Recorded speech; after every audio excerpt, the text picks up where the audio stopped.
We have the trig integral, sin³ x dx. The first thing that we need to know in order to crack this one open is that sin² x is equivalent to 1 minus cosine² x. And so what we'll first do here is we'll rewrite this as sin² x times sin x dx, and then we'll substitute in sin² x for 1 minus cosine² x. We'll rewrite that here.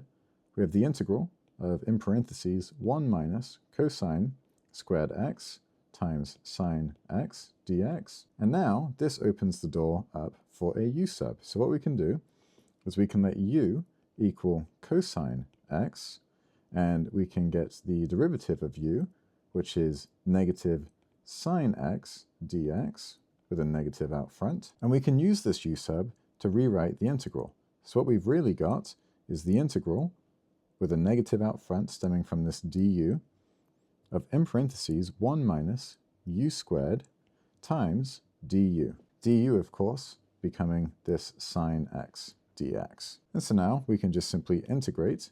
What we have is a negative times the integral of 1 with respect to u is u, minus the integral of u² is u³ over 3.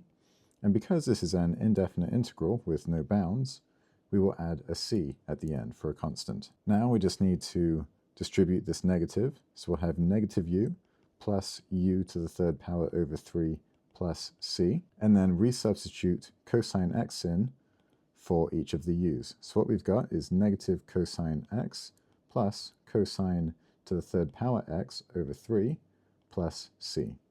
And this is the solution to our integral. If you have any questions, or if you've got any other calculus problems you want me to try, leave them in the comments below. Otherwise, I hope that you found this helpful.